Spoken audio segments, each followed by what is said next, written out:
I still have a dream. It is a dream deeply rooted in the American dream. I have a dream that one day this nation will rise up and live out the true meaning of its creed. We hold these truths to be self-evident, that all men are created equal.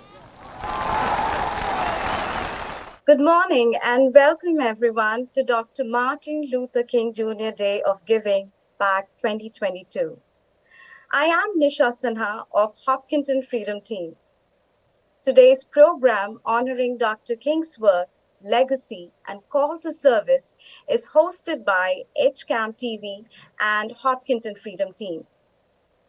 Before we begin, we are going to offer a brief land acknowledgement. We, as people who engage in Hopkinton, acknowledge that Nipmuc people and other people were the original residents and steward of this land, which became the town of Hopkinton. We know the indigenous people of this land and this continent were killed in genocides, enslaved, relocated, and betrayed. We also acknowledge the history of slavery in Hopkinton and ramifications and benefits. We recognize we have a lot more to learn and do in this community as reconciliation. For those of you who don't know about Hopkinton Freedom Team, this team got started in our town in 2020 July by Hopkinton resident Kathleen Dinsmore. Kathleen was inspired by our keynote speaker, Jamil Adams, and his formation of the first Freedom Team in Natick. The concept of Freedom Team is to bring residents and leaders together to create more unity in the community by fostering inclusion, solidarity, and compassion for all people. The Freedom Team is focused on moving beyond tolerance to embracing, sharing, and celebrating our community's diversity. Over 30 people from our town have stepped up to the call for action, including the school superintendent, chief of police, town select member, local religious organizations, a school committee member, the director of youth and family services, student representative of the Diversity Club, and the Gender Sexuality Alliance at the Hopkinton High School, leaders of local cultural groups, including the South Asian Circle of Hopkinton and the Hopkinton Chinese American Association, and more. Throughout the first year, the Hopkinton Freedom Team gained momentum over Zoom meetings and through several events organized with other groups of Hopkinton.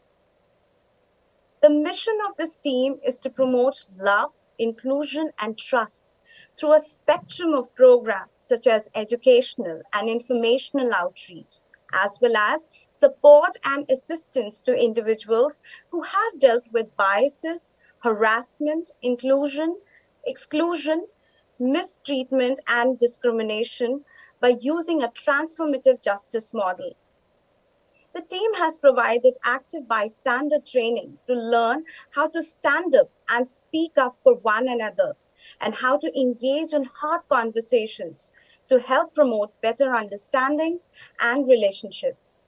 In short, the Hopkinton Freedom Team promotes compassion, acceptance, and respect for all people to be exactly who they are and to love and care for one another as true neighbors of free, just, united, and like-minded world that Dr. Martin Luther King Jr. envisioned. Hello, I'm Ivania Mather of the Hopkinton Freedom Team. In this new year of 2022, we are approaching our third year of being in a global pandemic.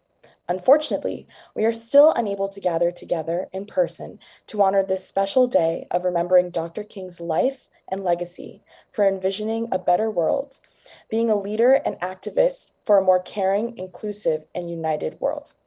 However, thanks to film technology and the talents of HCAM TV, today we are able to offer you, all of you who are watching, a virtual gathering space to honor the words and works of one of the world's greatest leaders for peace, love, and freedom for uniting all people. During today's virtual program for our community, we will hear a keynote presentation from our guest speaker, Jamil Adams, live in a few minutes, as well as listen to a spiritual performance by Hopkinton resident Monica Spencer. Then, we will hear film recordings from some of our Hopkinton friends and neighbors who are leaders and people of our community sharing a few words about their work and local services for our town and how Dr. King has been an inspiration to them. Throughout the program, we will also be sharing a link to the Hopkinton Freedom Team's website to offer ideas for calls to action, consisting of ideas for ways we can all contribute as a good neighbor within our community, while at the same time make this a more love-minded, caring, free, and just world for us to live in and for our future generations as well. Thank you.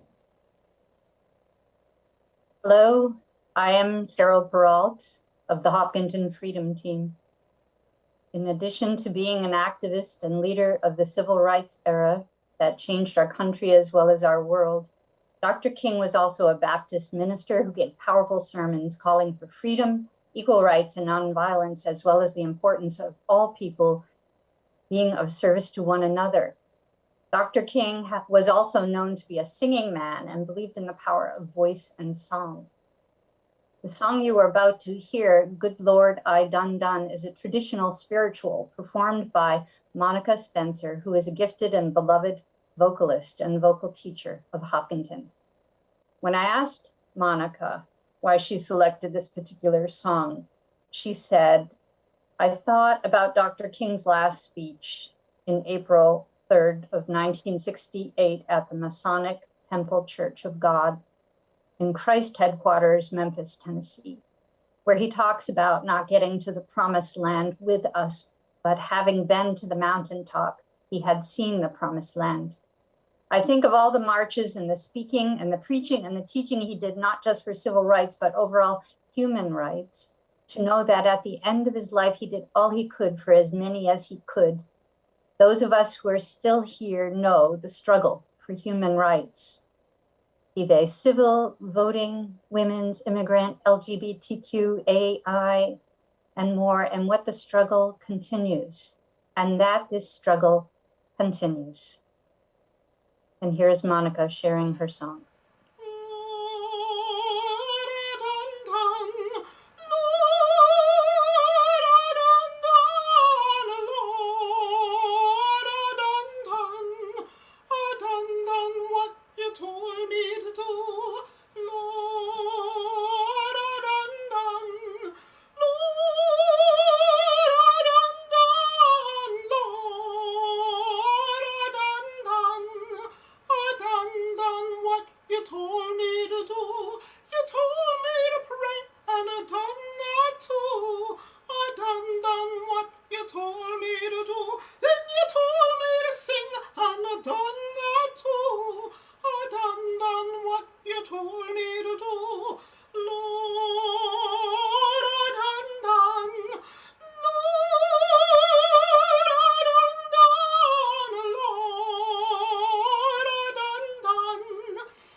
Good morning. I am Kathleen Dinsmore, the founder and facilitator of the Hopkinton Freedom Team. We are very honored to have Jamil Adams as our keynote speaker today. Jamil is joining us live to share some of his words of wisdom and inspiration to help promote the ongoing work of Dr. King. Jamil Adams is the creator and founder of the Freedom Team model and of a number of Freedom Teams in Massachusetts. He is currently the Diversity, Equity, and Inclusion Director for the District of Scituate Public Schools after recently serving as Dean of Students at Brandeis University, where he pioneered and supported programs that celebrated and enhanced campus pluralism. Jamil is asked by many schools and colleges every year to talk about a broad range of topics regarding diversity, equity, inclusion, and pluralism. In particular, he is often called to schools to assist in the navigation of the complex terrains of injustice and to help student communities after bias incidents have occurred. Jamil is the recipient of many awards and recognitions for his work in higher education and as a nationally celebrated poet. As a spoken word artist, he is known as Harlem 125 and is a frequent and highly regarded figure in local, regional, and national competitions and performances.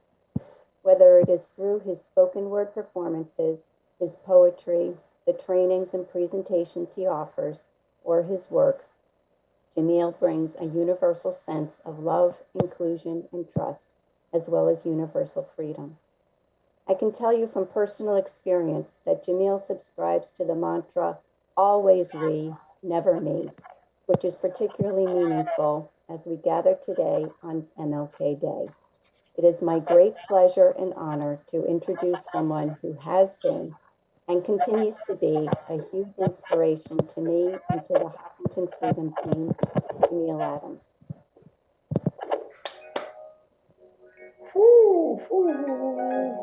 Thank you, everybody. That is an incredible, I don't even know what to say about that intro. Kathleen, thank you. Nothing but love for you. Nothing but love for you. Nothing. Everybody on the screen, the music in the background is intentional. It's one of my favorites. It's called Wake Up Everybody by Harold Melvin and the Blue Notes. And it's about now. And it's a helpful song. So what I want to do, there's a number of great people on the screen. And so no matter where you are, what I'm sharing with you today is inspired by a 3-year-old. So I'm in Scituate, and there's this, let me turn it down just a little bit. There's a 3-year-old who walked up to me on Tuesday last week, said, Mr. Adams, I got to show you something. I got something I want to show you, because we have these lit teams in our schools. And so he pulls out, this thing is blue, this is the Scituate blue, and he turns it around, and I don't know if you can see it, it's the actual replica of the Reverend Dr. Martin Luther King Jr. monument in D.C., and it actually has the inscription on the side, out of the mountain of despair comes the stone of hope. And I was just so moved by that, and I just started thinking about what I shared. And then I saw the young people on the screen today, and I was like even more moved that these young people would choose to do these things on their own, just on a regular day of the week. But then these folks that are here this morning to do this on a day where they could be off and choosing to make it a day on lets us know that our world is in good hands with these young people, that we're in really good hands with these young folks. And so what I want to do, I'm an energy person. I love good energy. So what I want is everybody to go to the chat. I know it's only a few of us right here, but if you are streaming in from another location, get a piece of paper and a pad, or go to the notes section of your phone or something. What I want you to do, especially our folks in the chat here, to just go to the chat and put something positive in the chat. Go put something positive in the chat right now. Something positive right now. Go for it. Something positive in the chat. It's at least 13 of us. Maybe we'll get 13 positive things. It can even be the word positive, but something positive. Love and light. Thank you. That all of you are, we are here to love. Yes. Thank you. Keep it going. Always a good time to spread joy. Yes. Keep it moving. We're great. Always we. Yes. Here to unite. Absolutely. Let's go. Any more? We have more coming? There's a lot that was just shared just now. Yes. We got this. Kelsey with the beautiful chair. We love that. We got this. We're amazing. Yes, y'all. Keep it moving. Stay lit. I love it. Keep those messages of positivity coming in.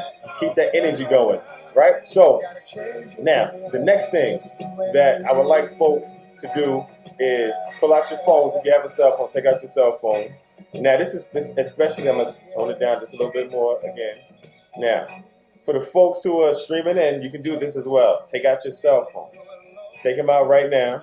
I'm going to pause this. Take out your cell phones right now.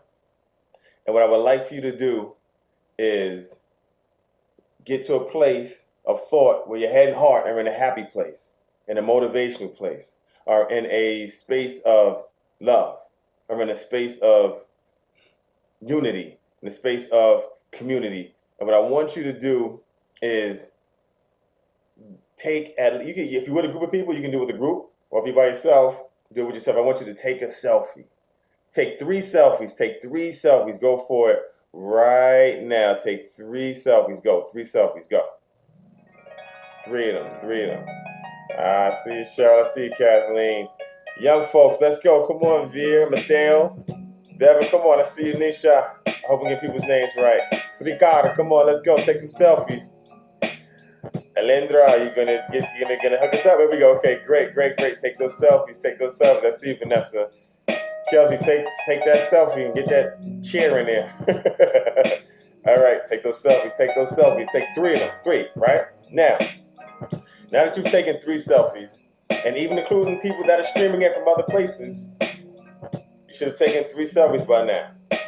What I would like for you to do is send choose one selfie or groupie if you have a number of people in it, if you're in a location with other folks, and send it to the following phone number: 781-726-0019. Send it right now. 781-726-0019. That's my number. What I'm going to do with those is I'm going to take these photos, put them in a file, and I'm going to send them to Kathleen, and then they'll end up somewhere immortalized. So make sure it's something that's appropriate and something that you want other folks to see. Again, 781-726-0019. 781-726-0019. There's something starting to come in now. Yes, there we go. Thank you. Have them send them right now. 781-726-0019. I will put it in the chat for the folks that are on the Zoom so that everybody can have it there. But for the folks that are streaming elsewhere, it's 781-726-0019. Folks on the Zoom, there you go. It's right there, okay? Send them right now. Send them. We'll give it a little more time. Yes, they're all coming in now. Awesome. Thank you. And it is way more than the 13 people on the screen, so Kathleen is going to be a nice size file.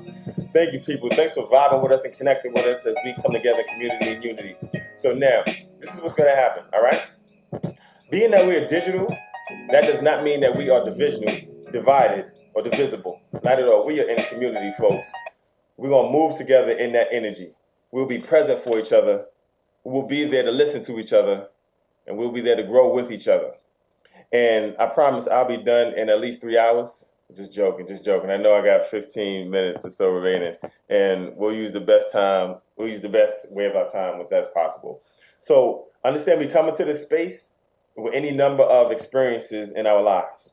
There's a face that we have on screen, and there's a face we have amongst the people that we're there. But behind those faces that we present are lives that we're living. So I don't know what's going on behind that face that you're presenting. It could be something fantastic, something beautiful, something you're excited about, or something that you're concerned about. Whatever that energy may be, we welcome you into this space with love. We welcome you into this space with trust. We welcome you into this space as friends and family. And we say friends and family because when we say ladies and gentlemen, we leave people out. So we welcome everybody non-binary. When we say kings, queens, and non-binary royalty as well, we welcome you all of us into this space as your equals, all right? Now, there are a couple things that I'll share. I got about 5 quotes from Dr. King that I want you to vibe with me on. The one is that the moral arc of the universe is long, but it bends towards justice. Like, think about that. The moral arc of the universe is long, but it bends towards justice. That means that across the globe, across the planet, the universes as we know them, no matter what people are thinking, oftentimes those thoughts and our motivations should be bending towards justice. All right? And with that, this space, again, whether it being digital, does not prevent us from bending towards justice in its numerous forms. Now, I think that the digital space, I'm going to come back to this for a second. We're in a digital space and it's a blessing. I looked at these digital Zoom pieces as opportunities to connect differently. There have been so many people who've connected digitally that otherwise would not have connected at all. Family, friends, and new family that wouldn't have ever seen each other otherwise. I myself recently met my sister that I didn't know all my life. I just met a sister. So there's a new family member and a new friend and great family love that's in the space now. Now, the other thing is the weather is a little crazy today in terms of the storm and the ice and a little bit of snow that came through. So this keeps people off the road. So there's a level of safety that's present as well. And by the stream of photos that are coming in, I believe a lot of people are taking advantage of this and just checking in with us. So Freedom Team and Kathleen and Cheryl and the young scholars and Jim, you're doing something great. Thank you for allowing me to be in this space. I thank you. We thank you. And as already shared by Kathleen, it's always we, never me, and we do better when we're all in and together. The 4 things I want you to write down, folks are taking notes. If you don't get anything else from today, here are the 4 things that you get from us from today. Is that it is our time, is 1. 2, freedom is fearless. 3, love how you love who you love. And 4, the only things undefeated are time and love. I'll repeat those again. It is our time. Freedom is fearless. Love how you love who you love. The only things undefeated are time and love. And speaking of time, we don't have enough of it, but we'll use what we have. We don't have enough time, but we'll use the time that we have. That's what's going to happen today. I guarantee you, time will run out before I'm able to share everything I want to share with you. Before this Zoom's over, there's so much more information, so much more love, so much more of ourselves that people have wanted to share but won't have enough time to do so. Know that going into this, but know that there will be opportunity to create more opportunity for us to connect and be in community. Our time. This leads to my next quote from Dr. King, which is, non-cooperation with evil is as moral an obligation as is cooperation with good. Dr. King was nice with language. That quote right there is one of my favorites of all time, and I don't know why it's not quoted more often. Again, non-cooperation with evil is as moral an obligation as is cooperation with good. Family, what we're doing today is good. This is real good. This is incredibly good. If someone asks you what you were doing today, you tell them this morning around 9:30 you jumped into something good. And that you kept rocking with something good for the rest of your day and the rest of your life. And hopefully you've been doing this before then. But that's what you tell folks. That's what was going on today. And you did it because you thought it was the right thing to do. So many of the people that we celebrate in life were just doing what they thought was the right thing to do. Dr. King was doing what he thought was the right thing to do. Did he know it was his time? Perhaps. But that goes to our first thing. It is our time, folks. Some of us, it's our second time, third time, and so on. We've already heard Cheryl mention how she was already a freedom fighter and activist. And so she's at it again with us. And there are a number of people on the screen that may be at it again for a second or third time. We are the people that are supposed to be present at this time to navigate through these terrains. We are the people chosen to have the impact. These young people that are on the screen, you'll have an early start on impacting the world in incredible ways. You've already done that. There's no point in history that doesn't include the genius, the majesty, and the strength of young people. There's no point in history that doesn't have this. So young folks, let's keep moving. Keep doing your thing. We will nurture that. It is disrespectful if we don't acknowledge that. You all are way more intelligent and resourceful than we were at your age. That's how it's supposed to be. How dare we say we've seen the greatest of all time already? That statement has always given me a reason to pause, because that makes other people think there will never be a greater person. I disagree with that, but I get the sentiment behind saying folks are the GOAT and things like that. What they're saying is this person is awesome and they're great. But understand that we have not seen the greatest of all time yet. I want you all to tap into your genius. And when you do that thing that's so fantastic and you make it look easy, know that it's not. Because we recognize the time and effort and the work that makes it happen. But you do it because you put that into place. Young folks, you are incredible. There's this thing that I do with young folks all the time. It's called Not a Statistic. And it just simply says, I'm not a statistic. In fact, statistics do not define my identity. My identity defies statistics. Statistics are static, an accomplishment of my beautiful destiny. Statistics stay out of my way. Young people, I want you to keep the statistics out of your way. Statistics are numbers that people try to apply to you to try to predict where you will and will not go. What statistics do not account for is what you have already been through. They don't account for the things that you've already overcome and what you're willing to do to reach success, but without hurting other people and for the benefit of others. Young people, lock in on that. If you're with me, young folks, and everybody on the screen, shake your head one time. Shake your head, shake your head. Thank you for shaking your heads. So that's the It's Our Time piece. And I'm moving quick because we got short time. I'm already there. So again, freedom is fearless. Freedom doesn't have a time limit. Freedom doesn't back off. Freedom is fearless. And here's something that people don't want to hear that is just true. Dr. King said it, and we oftentimes don't repeat it, which is that he said, I may not be there when we get there, but we need to get there. That's just me paraphrasing. Folks, I'm doing this work. We are doing this work. It may not happen in my lifetime, but it will happen. I believe that we will make it happen. That happening meaning being in unity, being in community. I believe that because of the young people and what they're doing, because of the people on the screen that are acknowledging that we need to impact and have and have a change in how we do things. Next, the love how you love who you love. I'll make this quick, y'all. Love how you love who you love. What that basically is saying is that the loved ones who we have, who we honor, who we cherish, who we respect, who we want to make sure that they know that we love them. If we love each other in that same way, there is a level and an energy of a family that's impenetrable. If we see each other as royalty, if we recognize each other as connected, we will embrace each other and interact with each other differently. We'll disagree with each other differently. We will communicate differently. We'll communicate with such a reverence because we have love for each other, genuine love. We'll take that second beat to think, you know what? Where's the love in this situation if it's a complex situation? If you were to think about anyone that you love right now, if they were to get hurt and you're not a medical doctor, you would figure out a way to get them the help that they need. If they were crying, you would want to find out, how can I help this individual? Folks, we have people who are hurt. We have people who are crying. We have people who feel attacked. We have people who need us. Let's do that. Let's lock in on that love, how we love, who we love piece. Let's lock in on that.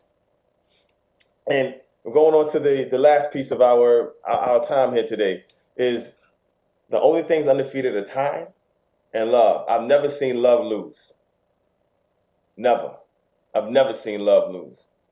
In time, like I said, we don't have enough of it, but we use what we have. You can't beat time. You can't. We all have a certain number of ticks in life, in that heart and all that kind of thing. So rock with it and make every day count. Two more quotes. One from Dr. King, which is, it's better to have a scarred body than a scarred soul. Basically what that's saying is, we may get some bumps and bruises physically along the way, but it's better for that to be the case than for our hearts and our souls to be scarred. Standing for what you believe in and that which is right. Let's lock in on that. All right? And then Dr. King says, someone in this world must have enough sense to meet physical force with soul force. And at the end of the day, what that's saying, use our energy, use our souls, use our minds, use our senses of instinct to do what is right. I believe we want to do what's right to impact each other. You with me on that? You feel me? Shaking your head if you feel me. You understand what I'm saying? We got short time. I'm already over time. I know, Kathleen. I'm already in the space with this. It's just so important, and there's so many things that I just want to share with you, and I just can't get to. Understand, COVID is not a reason to not do this. COVID is not going to stop us from building a community. COVID is not going to stop us from loving each other.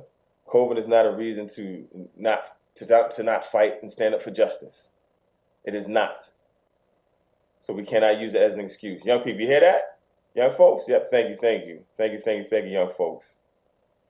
It's not an excuse. Whether we are digital or not, let's be in the space with each other, be there for each other, all right? The other thing, the social media world, real quick, imagine what it would be like. Imagine how many followers and likes the Reverend Dr. King would have if that was around at that time, you know? But more important than that is I don't know that it would even matter,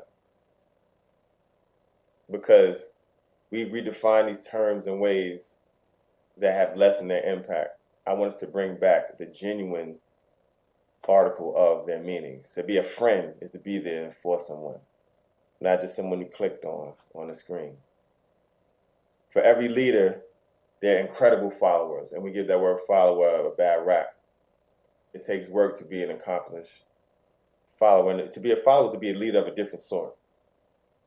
And so there's a space for everyone at the table when we actually lock in on the genuine meanings of those words, friends and followers and likes and things like that, all right? So folks, I'm gonna pause there, but I'll leave you with this. And if you want a copy of it, just text me and I'll make sure you get it. The genius of Dr. King will never conclude the goal of his dream to be a black president. Thomas Jefferson had already been elected. Dreams have unattractive moments. A beauty pageant for the ugly, sexy claim to dignity championships. He dreams are happily married. Nightmares of disgruntled singles breeding divorce, flirting with their seduction, bake success, and a souffle roulette. Pendulum. Freedom's power flight. Whittled through veins of connected human hallways, a cultural calamity and untethered mahogany leadership smoked in the cherrywood development of the willingness to understand. Square roots. Sheltering sleep by music. A universal language but with collateral damage. See, sound asleep means we actually hear the music in our own silence. Rapid eye movement, hoofing on breath. The script of your dilemmas produced by an Oscar Wilde soundtrack. Olympians of bigotry. They compete wherever a race live. Friends. Racetracks run around Saturn because races should not compete around Earth. Ralph Lauren tongues swell at the taste of black hoodies, and that word joins hips together like family, yet it still yields a killing capacity. I say retreat from epithet bullets and master the slang of equality. Rain is the good example, not the poor excuse, for she cleanses without prejudice and wets everyone equally. Let's soak in her communion. Let's be all you slick against skin sticks, slap box Crayolas, enjoying sugarless licorice, massaging sweet teeth in the cavity of left ventricle. Let's unplug our vocal cords and touch each other, lotion our lives with the same hands marrying gay lovers. Let's look into the sun, look into the sun. Be blind together, turn out the midnight, leaving no middlemen, just different colors of daylight. Dreams have unattractive moments. We need only be the strength of sweating angels in them. See, we live sleeping with our eyes open. We live sleeping with our eyes open. I challenge us to fail to be pointless. Sleep is a waste of time if we don't dream. So let's dream, y'all. Let's dream. Thank y'all. Thank you so much. Thank you so much. Thank y'all. Thank you very much. I was born by the river. That's it. That's just the end. That's outro music. That's all. I'll turn it down. Thank you, Jim. Thank you, Cheryl, Kathleen, all the young folks, the Freedom Team. Thank you all. Thank you for allowing me to be in this space. Thank you so much, Jamil, for your powerful and inspiring words and for your work promoting more love, inclusion, and trust. I'd also like to take this time to express my deep gratitude to Cheryl Peralt and Smitha Ram for giving so much of their support and time for this event. We also owe a huge thank you to Jim, Mike, and Tom at HCAM Studios for their enthusiasm and support when they heard about our plans and offered their own great ideas and time, making this a true collaboration of this remembrance and tribute to Dr. King and giving back. And finally, a thank you to everyone on the Freedom Team who have contributed to this effort, and to all of you in our community who stepped up with little time and participated with a film clip or a suggestion for community service. We had no idea we would get so many people saying yes, and there were other organizations who also expressed a desire to participate, but are short of staff or time during these challenging times with COVID. We are grateful to all of you who are making time to listen now to pay tribute to such a great world leader as Dr. King and be a part of our community gathering. And now I'd like to introduce another member of the Hopkinton Freedom Team, Lynn Canty.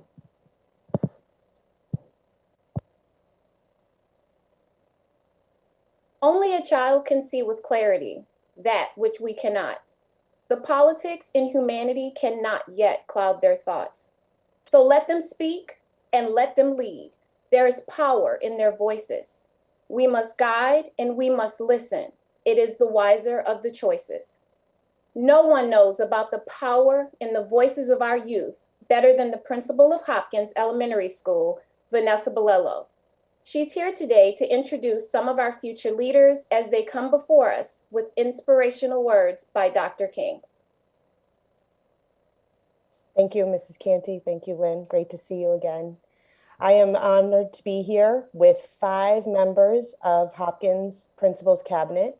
Principal's Cabinet honors students for representing and demonstrating the core values that we hold very strong at Hopkins School. With us today, we have 5 students who were chosen by teachers around the school and staff at Hopkins for representing the core values of responsibility, helpfulness, respect.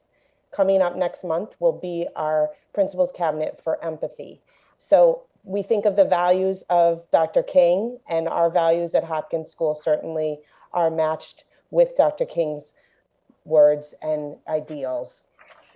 The 5 students today are representing Hopkins School and the Hopkinton community, and they've practiced a speech by Dr. Martin Luther King.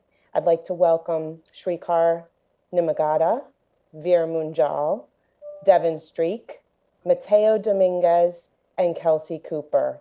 Principal's Cabinet members embark in a whole month of service and leadership, again, in the ideals of Dr. King.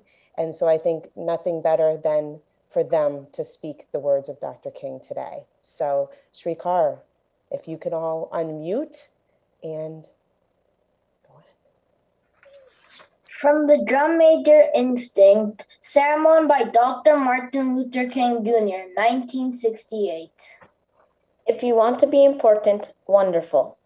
If you want to be recognized, wonderful. If you want to be great, wonderful. But recognize that he who is greatest among you is at your service. That's a new definition of greatness. By giving that definition of greatness, it means that everybody can be great. He is everybody can serve. You don't have to have a college degree to serve. You don't have to make your subject and your verb agree to serve. You don't have to know about Plato and Aristotle to serve. You don't have to know Einstein's theory of relativity to serve. You don't have to know the second theory of thermodynamics and physics to serve. You only need a heart full of grace, all generated by love, and you can be that servant. Thank you, Hopkins students.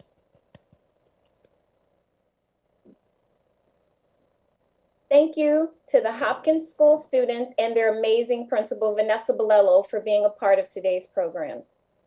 Dr. King inspired the world with his vision of an integrated society full of love, inclusion, and trust. This is the energy that fuels the Hopkinton Freedom Team.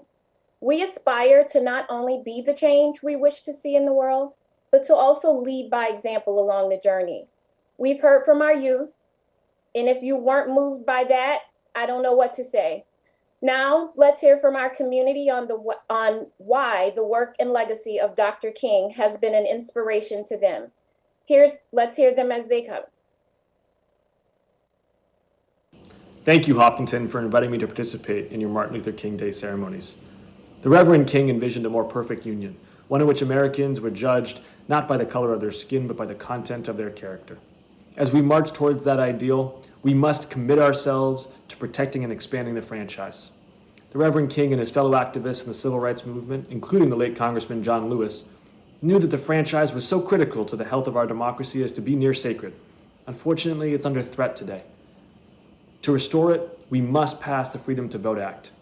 This bill would end partisan gerrymandering, protect and expand access to the ballot box, insulate state and local election officials from partisan subversion, and push dark money out of politics.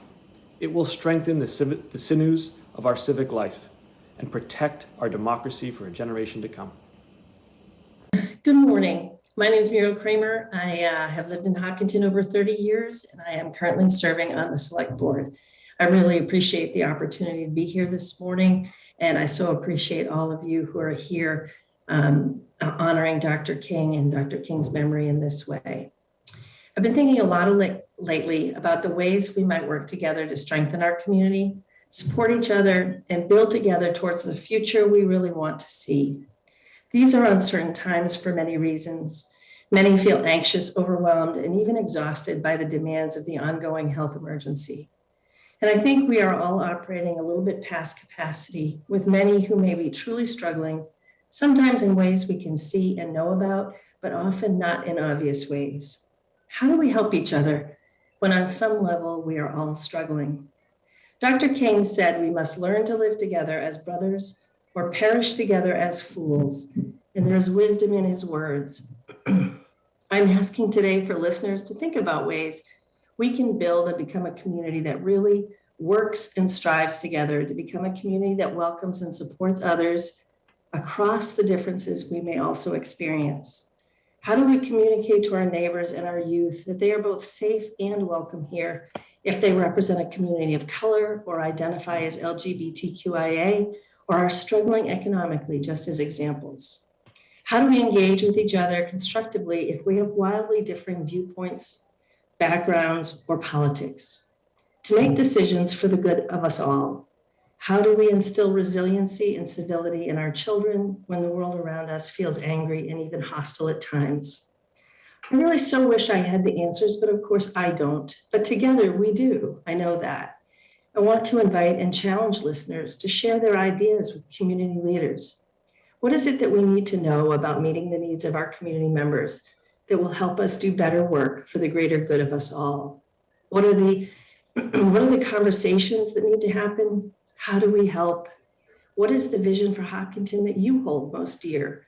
Where do we need to do better as a community to truly become a community that cares about each other unconditionally? Because that is truly the greatest measure of community. I'll close with Dr. King's quote that really resonates with me. I have decided to stick with love. Hate is too great a burden to bear. I wish you all a great day. I thank you for your time, and I hope to hear from you sometime soon. Take care. In the past 24 months, I have come to see more and more the relevance of Martin Luther King's lived experience to my work, our work in public service. As we navigate the pandemic, confront growth-related challenges, and deal with our fair share of issues relating to equity, social justice, and inclusion, two of Martin Luther King's teachings come to mind. Number one, devotion to the search for truth while insisting on an open and analytical approach. And secondly, the power of love in solving social problems. Let me start off with the issue regarding the search for truth. In public service, the search for truth compels us to be tolerant of diverse opinions, seek and celebrate differences, and to be always curious. Central to this approach is the need to take a radical stand against fundamentalism. When we do so, we affirm the finite freedom of every citizen in Hopkinton, every resident in Hopkinton, to be heard, to be part of the processes that determine and decide the future of the community. In this context, approaches such as, my idea is better than yours, it's my way, or the highway have no place whatsoever. In relation to the power of love in solving community challenges, let me share that my understanding is that this approach places the dignity of each and every resident in Hopkinton front and center in the governance of this beautiful community. By definition, in this approach, the care, love for, and a defined stand against oppression, poverty, become the regulating ideal in delivering services in our community. I am honored to work alongside staff, volunteers, and residents who truly, truly love and care for the community. Thus, as we celebrate Martin Luther King Day, and as we perform our different roles in making Hopkinton the best place to work, live, and play, let us continue to search for the truth and share the power of love in community development. Good morning. I'm Carol Kavanaugh, Superintendent of the Hopkinton Public Schools. I invite you this morning to celebrate the life of Dr. Martin Luther King Jr., to celebrate his dream. It has been 59 years since Dr. Martin Luther King Jr. delivered what has come to be deemed his I Have a Dream speech to 250,000 people during the March on Washington. In that famous speech, Dr. King stated that he envisioned a world where, with faith, we will be able to transform the jangling discords of our nation into a beautiful symphony of brotherhood, where children will be judged not by the color of their skin, but by the content of their character. While the United States has made significant progress since that day in 1963, I'm not sure we're there yet. In fact, I think it's safe to say there will never be true arrival. As superintendent of schools, I'd like to focus on education and view today through the philosophical lens of Paulo Freire, a Brazilian educator and philosopher. In Paulo Freire's text, Pedagogy of the Oppressed, he talks about banked education. Essentially, he tells us that banked education is the notion that we have arrived, that our students are repositories for teachers and parents' deposits. In the banked concept of education, students are seen as managed and manageable beings. Should they accept the passive role expected of them, they are then less able to develop the consciousness that would enable them to be transformers of the world. Only through contradiction, through discomfort, through honoring selfhood are our students able to grow. In contrast to banked education, Freire presents something called problem-posing education, where we foster cognition, where students are not passive learners, but rather critical co-investigators. This is how teachers lead their students to consciousness. Freire notes that with problem-posing education, people are constantly becoming, that is, we're constantly growing, learning, changing, evolving. Education, says Freire, is the practice of freedom. And I believe that Dr. Martin Luther King Jr. would also stress that process of becoming truly free.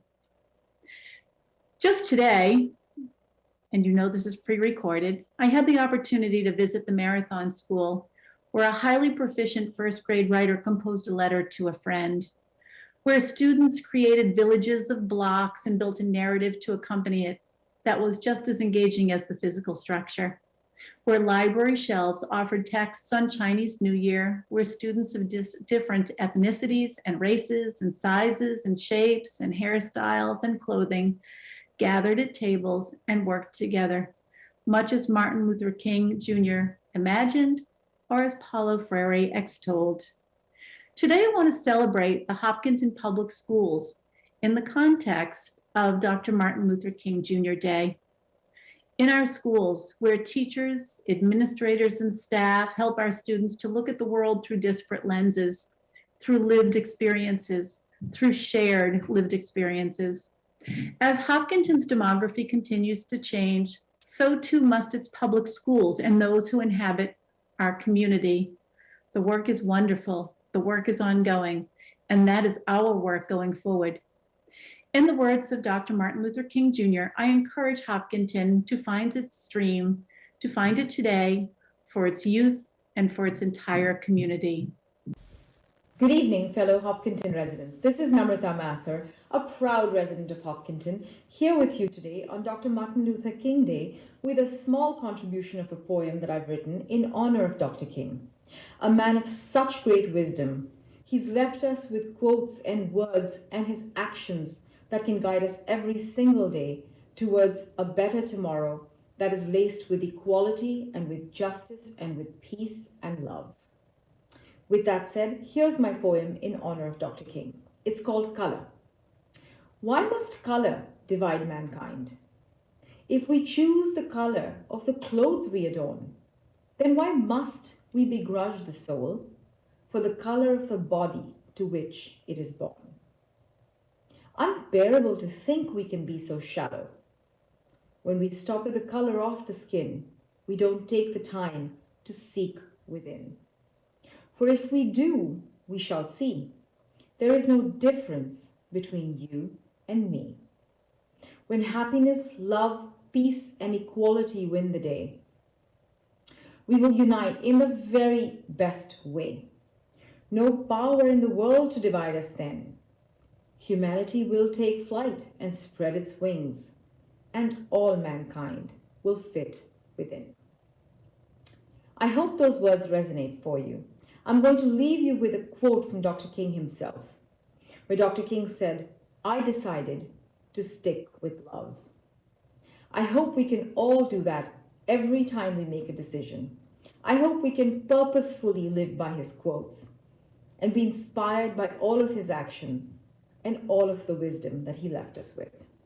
With that said, a wonderful day to you, a day of remembrance and a day of gratitude. Thank you, Dr. King, and of course, let's make good choices every day, and thank you for listening.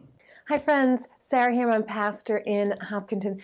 You know, as some of you may or may not be aware, Dr. King lived in Boston for 3 years. He was a student at Boston University, took some classes across the Charles River at Harvard.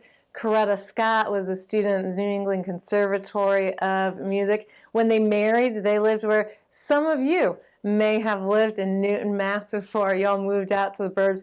I've actually been reading King's thesis, his doctoral thesis. I got to tell you, I have a degree in theology, but this is high level stuff. It's at another level. He was just really a brilliant philosophical mind. I want to learn from Dr. King. He was a learner. I want to learn some of the social and soul lessons that he learned in Boston. And what he really sweated and wrestled with was a view of people and God that set him up for the rest of his life's work. Philosophers like Kierkegaard, the division between good and evil actually runs right through the middle of every human being. Hegel, the truth as whole. That truth is not one part or one picture, but big capital T truth is the whole thing. Coretta Scott King was really sad to leave Boston. She was hesitant. She liked it here. But in Boston, what Dr. King did here prepared him for the hard battle ahead. The Montgomery bus boycott started almost immediately. I'm not sure that he could have led through what he did if he hadn't been deeply convinced, formed spiritually and intellectually, about the goodness of every human being and the potential for sin in every human being. It allowed him to call his enemies into better, believing that they were capable of such, and it allowed him to stay humble and to stay centered. So much of Dr. King's work is still relevant for us today. Cornel West talks about the Santa Clausification of Dr. King. They turned him into Santa Claus, a figure of racial justice. But he was a radical activist, but he did it without some of the divisive, demonizing of the enemies that sometimes we hear today. What Dr. King did in Boston, his deep philosophical and spiritual work, reminds us that what we believe about ourselves and about other people is crucial to progress. And friends, I want to learn in Boston what Dr. King learned in Boston. I begin in the name of Allah.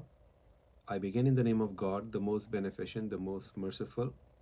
Dear community members in Hopkinton, I extend my greetings of Assalamu alaikum wa rahmatullahi wa barakatuh. I bring peace and greetings to you, me being a member of your community in Hopkinton and the Imam of Islamic Masumin Center, on the day of celebration of a great leader and a reverend who changed the world, especially our world here in United States, by standing up for the rights of those who are oppressed, for standing up for the rights of those who have been deprived, and being able to connect all of us to the same one God, who had made all of us free and equal, as the Holy Quran reiterates that point on time and time again in terms of the importance of justice.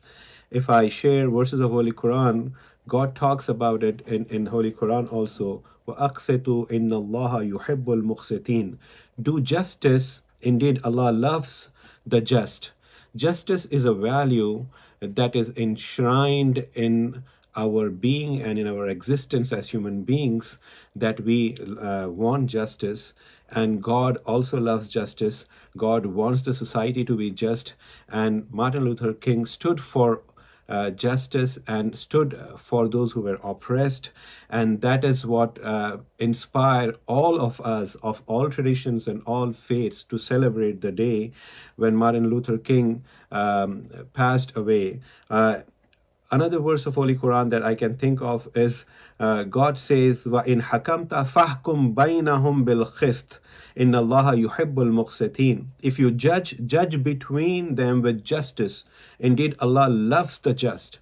So justice and the aspiration to strive to do justice in society has been enshrined in all the holy books, and especially of Abrahamic faiths, and the Holy Quran also reiterates that point. Another verse of Holy Quran talks about it. Ya ayyuhalladhina amanu kunu qawwamina bil qist.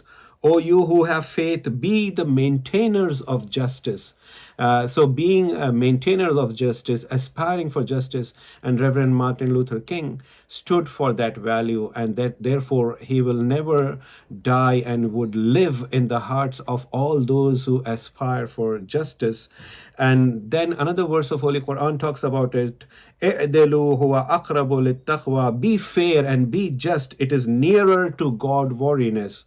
That is how justice is important to God, and how it is important to Islam and to the believers of Islamic traditions. And we salute Martin Luther King for his sacrifice and his dedication to be amongst those who are maintainers of justice, because God is with those who are the maintainers of justice. And all the prophets of God who have come with the divine books, the Holy Quran reiterates, we're here to maintain justice in society.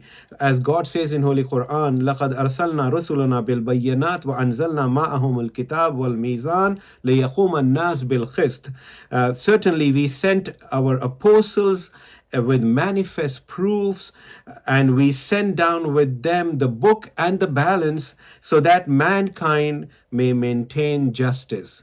So justice is a value, my dear brothers and sisters, that we all are inspired, and it is a right of us as human beings to strive to ensure justice prevails in society.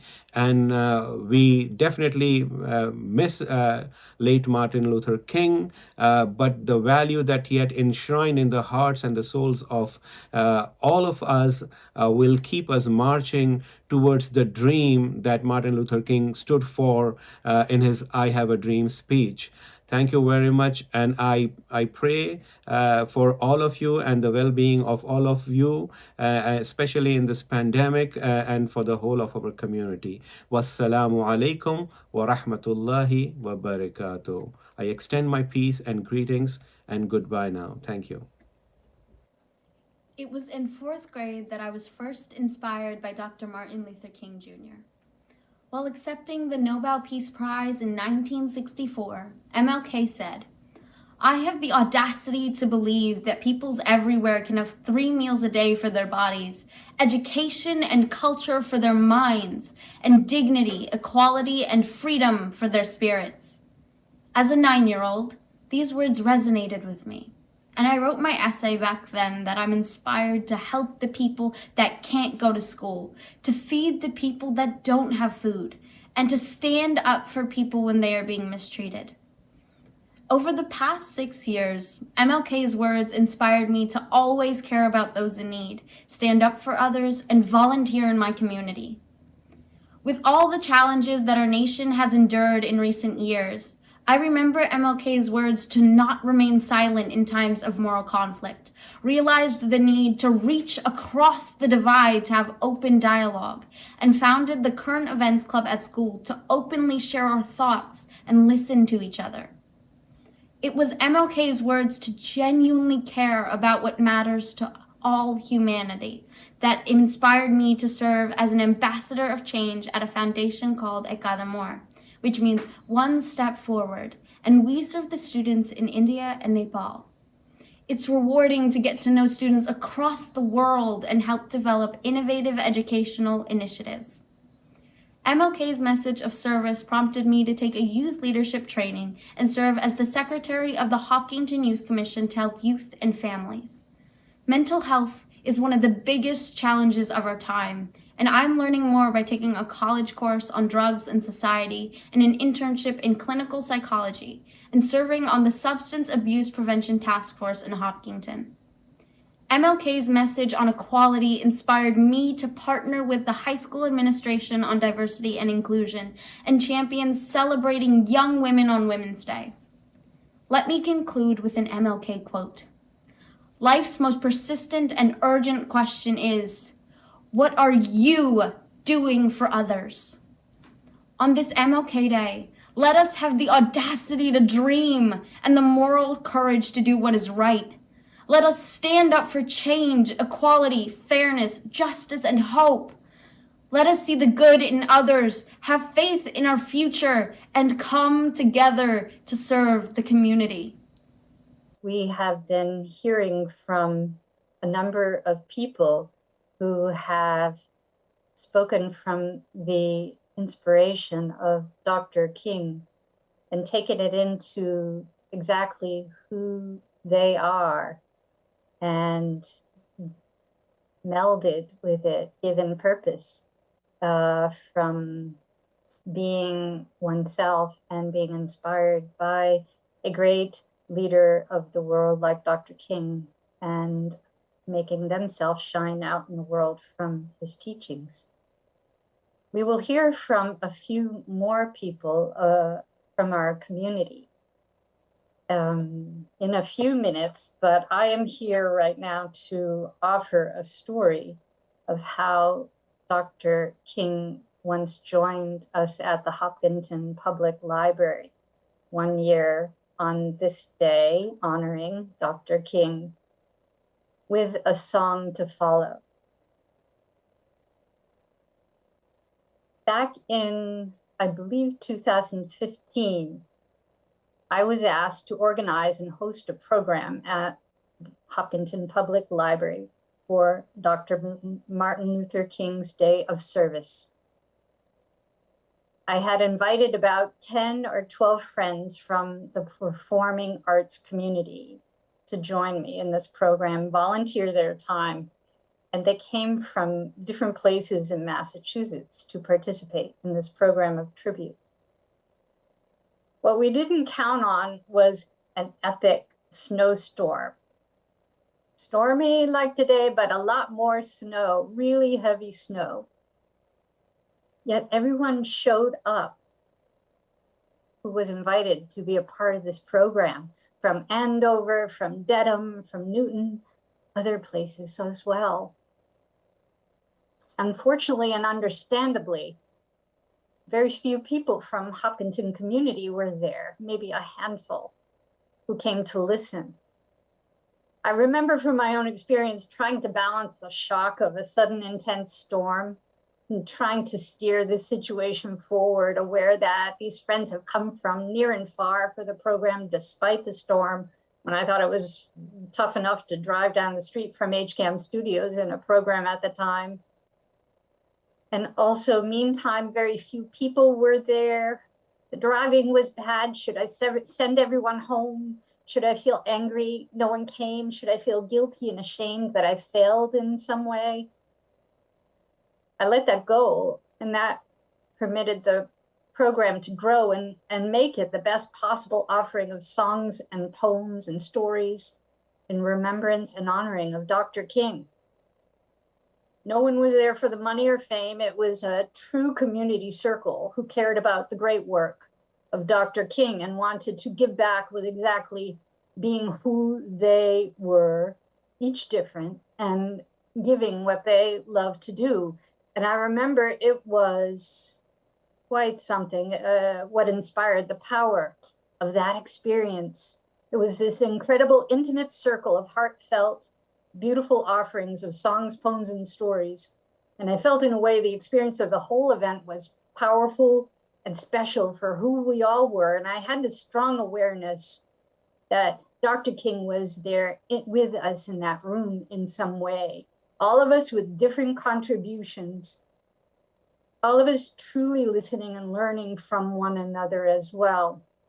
No one voice better than another, realizing all of us are letting go of the sense of me, which I was doing as the organizer. We all were doing it, and we truly were becoming the sense of we, and we were powerful in that one moment. We offered from that circle of generous performers. And I believe I felt that it went, what we performed and shared, through the roof and up to the community and beyond into the world as well, with that little circle of us. And I share this with you as listeners, that we can be of service and make the world better. Solo, yes, and also of service to the world and community in small circles, sharing and larger community, sharing something you love to do in a collective way to shine your light and the light of the world as well. For instance, runners fundraising for the Michael Lisnow Center to raise money for the center, and the Girl Scouts making Valentine cards for the veterans this year, and technology experts who volunteer over at the Senior Center. We will have opportunities and ideas for you to consider for yourself, to do with your family, for a small circle you might want to be with. Today, any day, throughout the year, when thinking about the call for service and what you love to do, who you are, and what you might be able to give back to the world, to feel that sense of we. Recently, getting back to my story, I asked a few participants for some reminders of that special program that I'd like to bring you into that circle now. Singer-songwriter Tom Smith, who writes very caring for the world songs, talked about how in that time of that circle, on that snowy day, how sharing art together made us feel interconnection, no matter where we were from. And he said, I felt uplifted because of the great expressions of honor for Martin Luther King by the other artists, but also for the opportunity to be included. I was impressed that those who attended represented a good range of backgrounds and ages. It wasn't just 60s hippies singing Blowing in the Wind. And as I think about it, the snowstorm probably enhanced the feeling that those of us who were there really wanted to be there. And it made for a special camaraderie, and everyone knew that everyone else made a real effort and treated it as an important reason to come together as an extended community. Janie Dick was there also in her early 90s. Thanks to the good snow driving skill of her college-age grandson, she made it there too. And I'll tell you, that snow was really something. And she was there to share her story of being involved in the civil rights movement. She shared a story of in 1966 when the civil rights activist James Meredith was planning a march against fear to encourage African Americans to register to vote for that right, and he was ambushed and brutally attacked. But a month later, other civil rights leaders said they would resume the march. And Janie was a white young mother living in the suburbs of Chicago, and she'd been active in civil rights, but felt an urgent need to stand up for what she saw at this time as basic human rights and put herself on the front line. So she got on a little yellow bus for a 750-mile trip to Jackson, Mississippi, and she read a story of the arduous and dangerous march with 15,000 people to Mississippi. And one little part of what she wrote, which got published in the Christian Science Monitor, says, "Home after the march, with my family, I nursed swollen legs for days, but my heart and my inner being never returned from Jackson. I was forever changed." The U.S. Department of Justice later estimated that 2,500 to 3,000 Black Mississippians were registered to vote during the James Meredith March. Reward enough. 2 months later, after the march, I began my 20-year teaching career in a segregated Black school in nearby Chicago suburb. I learned a lot, and I continue to stand up. Janie is no longer with us, but it was a true blessing to have her come and share her story and perspective as part of the circle that day. Not far from Janie at that circle in the library sat my friend Junko Ogawa, who came not only to sing, but she had generously written a new song for this library event. And Junko also is a very deeply caring and wise person, as well as singer-songwriter, caring for the world. And so she wrote a song which is one of my favorite songs because it's applicable, I think, to us all, just as the Hopkins students were talking about. We don't need to be a rocket scientist or any particular status to do great work. And Junko talks about the great work of being a friend and a good neighbor in this song. And when I asked her what had inspired her writing this song related to the inspiration of Dr. King, she said, "For me, equality starts from being nice to each other.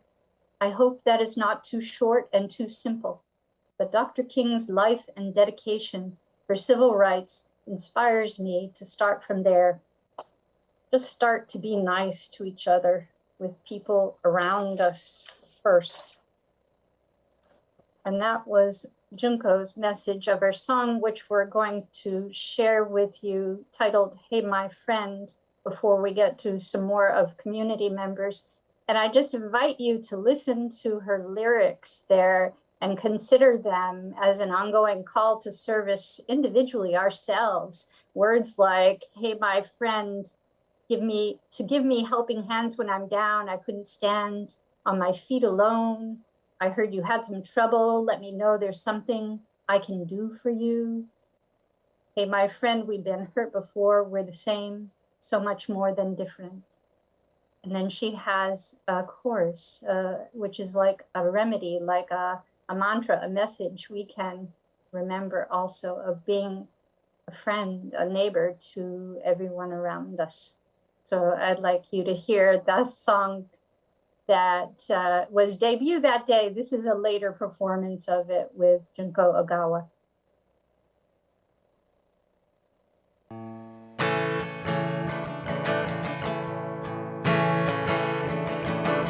Hey, my friend, it was so nice of you. Hey, my friend, to give me helping hand when I was down. Couldn't stand up my feet alone. Hey, my friend, how'd you family? Hey, my friend, I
What a wonderful day it has been indeed.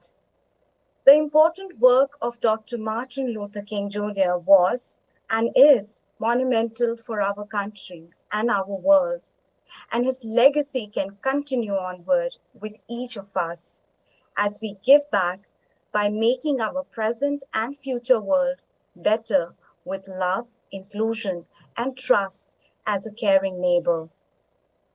Whether you decide to go out today or do something within our community, or you sit down by yourself or with family or friends to consider what you might do on this day of giving back, we ask that you give consideration to this call to service inspired by Dr. King and his legacy.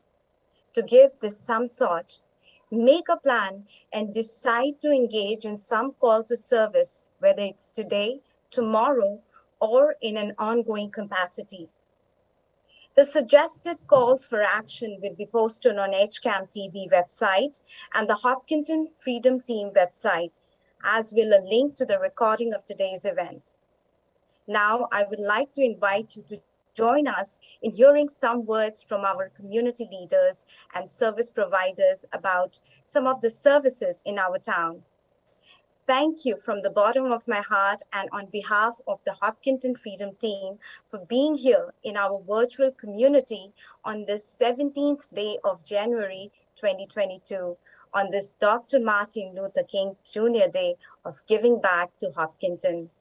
Thank you so much and have a good day. My name's Bill Kuba from the Sanctuary at Woodville, and we want to introduce you to the Hopkinton Christian Service Connection, which is the Hopkinton churches working together, meeting every other month, praying, and finding ways, whether it's two churches or all the churches, to serve together. In the spirit of Martin Luther King, who said, "Love is the only force capable of transforming an enemy into a friend," we serve unconditionally to reach our community, to help others. And now Mary's going to tell us a little more about the group. All right, the group started in 2014, really with the idea of just serving, and we thought we could do more good working together as different churches. One of Martin Luther King has always inspired me, and I love to read him. And one of his quotes, which I find is particularly pertinent right now during the pandemic, is this from his book, The Strength to Love. "Faith in the dawn arises from the faith that God is good and just. When one believes this, he knows that the contradictions of life are neither final nor ultimate. He can walk through the dark night with the radiant conviction that all things work together for good for those that love God. Even the most starless midnight may herald the dawn of some great fulfillment." One of the things that we have done together as a group has really started at the Vineyard Church. They run what's called a mobile food pantry, where people deliver food to those who don't have cars. This is mainly non-English speaking people living in Milford, and they definitely need help if that's something that you're interested in doing. Thank you. Hi, I'm Lori Roback. I'm from St. Paul's Episcopal Church, and I just wanted to give you an idea of some of the things that the Hopkinton Christian Service Connection has been doing. We've been doing care bags for cancer, free community dinners once. We've helped refugee ministries, especially in the Worcester area. We've done theater outreach to Still Small Theater. And we also did combined joint services on HCAM during the pandemic. Thank you. Thank you for this opportunity to present the Hopkinton Middle School and Hopkinton High School Diversity, Equity, and Inclusion DEI team. Founded at the beginning of the 2020-21 school year, this combined team consists of 26 members across the two schools. Our elementary schools are in the beginning stages of developing their DEI team and are looking forward to building an equally passionate team.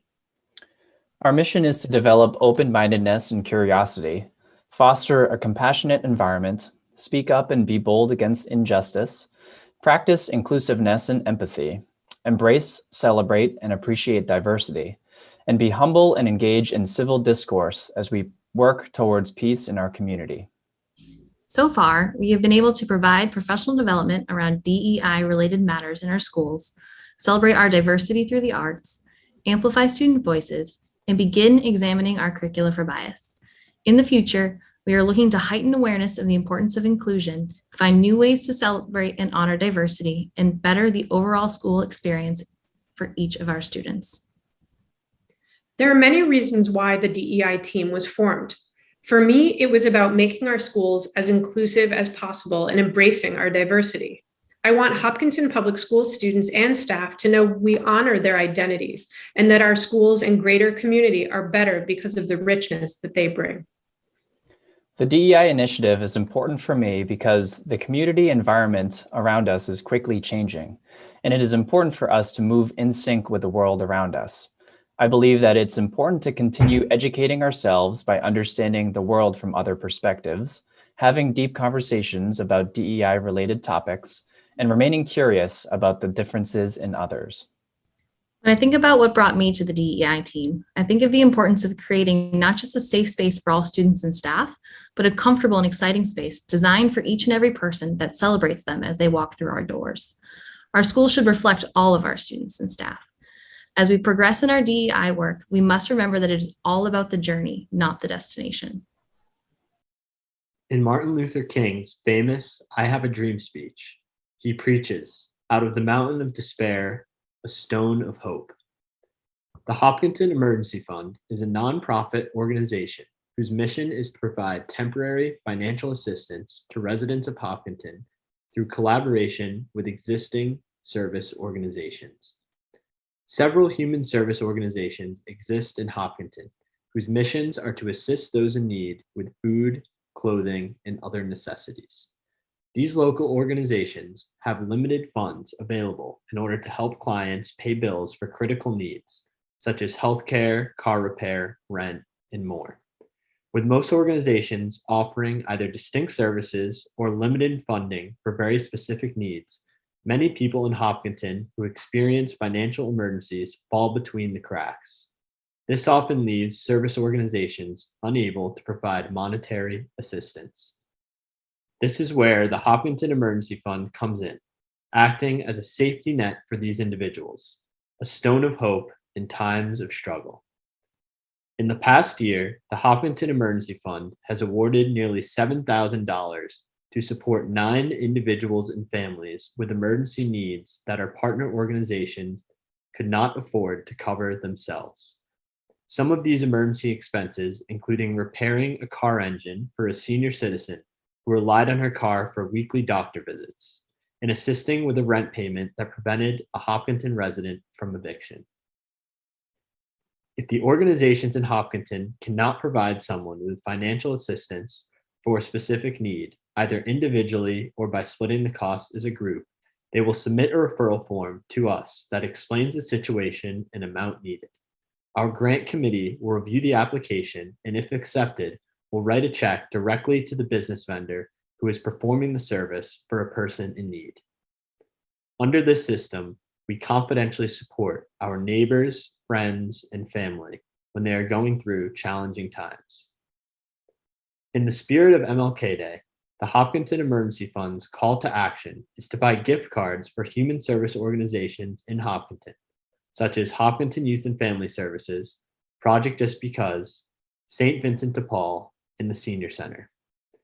While the Hopkinton Emergency Fund is a final safety net, these organizations are the supporting pillars that lift Hopkinton residents out of emergency situations. Donating gift cards to these organizations helps fulfill our vision of a united Hopkinton community that recognizes its responsibility to support residents when they are faced with emergency situations by providing financial assistance to meet their basic needs. The pandemic of the past 2 years has magnified economic and health disparities, forming a mountain of hardships for many Hopkinton residents that are invisible to many. In partnership with local human service organizations, the Hopkinton Emergency Fund seeks to offer a stone of hope to our neighbors that will empower them to keep climbing and overcome their financial emergencies. Once upon this planet Earth lived preaching love and freedom for his fellow man. Hi, I'm Kelly Grill, Executive Director of the Hopkinton Center for the Arts. Happy Martin Luther King Day. Dr. King once said, almost always, the creative, dedicated minority makes the world better. That's what we strive to do here at the HCA. This year, after we worked tirelessly for quite some time on our diversity, equity, and inclusion statement, we have tried to implement some programs to raise voices of artists whose voices may not have been raised in the past. We started an Artist Talk series to showcase performing and visual artists. We have had a curator in residence program, again highlighting artists who we may not typically get to see. We will be launching a Project Empathy, which is a theater piece created by a former student that challenges non-actors to be part of a piece where you learn a story of another and perform it as if it is your own. Projects like these, artists like these, have changed the world. And we feel we can do that right here in our own community. We hope you'll join us. The murders never cease. Are they men or are they beasts? What do they ever hope to gain? Will my country fall, stand or fall? Human life is all about connection. It's what we thrive on. It's what we live our lives for. So especially in these times where connection has been harder than ever, we need more ways to connect with each other, to speak to each other, and to understand what each of us is going through. This is where service comes in, because service is connection. Service is community. At HHS, we have first-handedly seen what COVID can do to a community, specifically the people of high school age. It was hard to talk to anyone, and it was hard to support those in need, and even harder to get support for yourself. But our community is resilient, which can be seen in the amount of service HHS students provide to the community. Just the other week or so, I helped out with Hopkinton Center of the Arts' New Year's Eve family event, where kids and their families would gather at the HCA in the freezing cold to celebrate the end of another quite challenging year. I blew up balloons for eager kids as they sip their hot chocolate and dance with their friends in the grass. Another volunteer led an arts and craft table where kids decorated cups and got marker all over their hands. Students at HHS are eager to serve. They are eager to connect. Just this past year, we have had more Unite leaders, or rather upperclassmen mentoring underclassmen, than ever before. Additionally, this year we have inducted a total of 261 additional people into National Honor Society, National Art Honor Society, and Tri-M, the music one of the group. We bring the community together by running safe and fun activities for new kids to come together and play. We connect with kids around the world with nearly a single art project. We run drives for people in need because we know we can help, because we want to help. Despite these fractured times, HHS remains a menagerie of young, bright students who tie this community together. Hello, my name is Soumya Karthikeyan, and I'm the president of the National Honor Society. Here at Hopkinton High School, we strive for excellence in all aspects of our student lives. NHS is comprised of 4 pillars: scholarship, leadership, character, and service. As members of the National Honor Society, we hope to better our community through our dedication to service. Over the past 2 years that I've been in NHS, we have done many service projects to help our community. Back in the spring, we participated in Birthday in a Box to help provide birthday party supplies for homeless children throughout Massachusetts. We were able to collect and create a dozen boxes worth of party supplies. We also held a virtual senior tea where we had a Zoom call for high school students and senior citizens at Golden Pond to interact. We asked questions, told stories, and had lots of fun meeting with the elderly. Some members tutor younger students in elementary, middle school, and high school. Students also volunteer at Top Soccer, which is a community-based training program for all athletes with intellectual, emotional, or physical disabilities. Here, they volunteer as their coaches or by being their teammates. Many students also volunteer at Project Just Because, the HCA, and at many school-sanctioned events as well. We have over 300 NHS members, each of whom do a minimum of 20 hours of community service. We complete a total of over 6,000 hours of community service as an organization every year. This group of students go above and beyond certain expectations and are able to positively impact this community with all their hard work. Although we aren't able to do anything for this day, we will continue to strive for the best of our community. Thank you.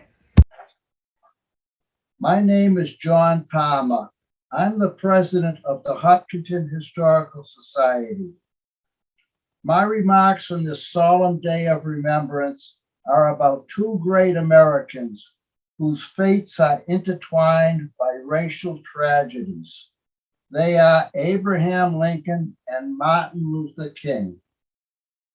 President Lincoln was assassinated by John Wilkes Booth at Ford's Theater in Washington on April 14, 1865. Two conflicting legal actions led Mr. Booth, who was a Confederate sympathizer, to commit this despicable deed. The first was the formation of the Confederate States of America in 1861 by 7 southern states. These states all depended on slave labor to support their agricultural economies, and they felt threatened by the beliefs of President Lincoln. The other act was an executive order in 1862 known as the Emancipation Proclamation. Under this order, all slaves held in any state then in rebellion with the United States were set free. The purpose of the order was to put an end to the Confederacy and to save the Union. This it did. However, it also resulted in a deepening of racism and hatred in the South. 100 years later, on April 4th, 1968, an assassin's bullet ended the life of another great American, Dr. Martin Luther King. My most vivid memory of Dr. King was in 1963 when he led a march of 250,000 Americans to the Lincoln Memorial in Washington. It was there, with the great man stoically listening, that Dr. King delivered his moving "I Have a Dream" speech. Exactly the same as for President Lincoln, the underlying cause of the Reverend King's death was racism.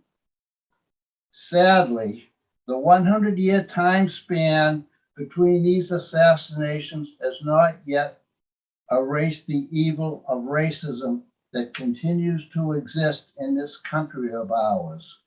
My prayer today, on this day of remembrance, is for the elimination of this evil before another 100 years transpires. Thank you for your attention. This Martin Luther King Day, the Hopkinton Public Library wishes not only to celebrate the life of Dr. King, but also continue his legacy through free access for all people to information. In the adult department, our fiction and nonfiction collections, as well as databases, offer windows into our past.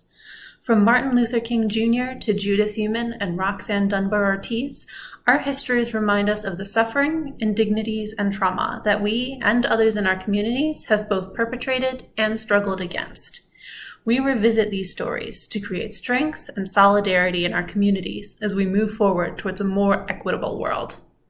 For this Martin Luther King Day, the Reference Department is providing information on activists from across history and in different movements who have pushed our society forward. Black, disabled, trans and non-binary, woman identifying, and animal rights activists have all shaped each one of us, and their successes and failures can help inform our paths forward. In the young adult room, we see our newest generation of activists come through the door each day.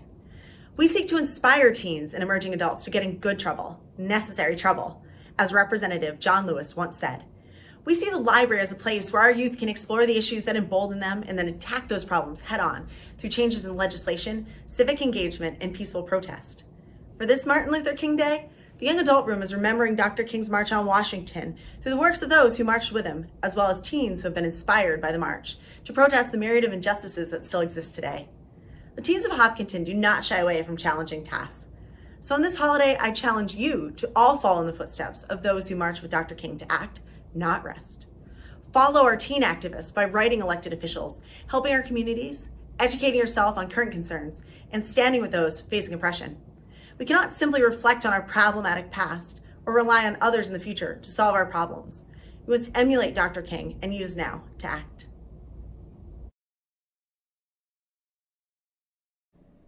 In our children's department, we see future generations walking through the door each day.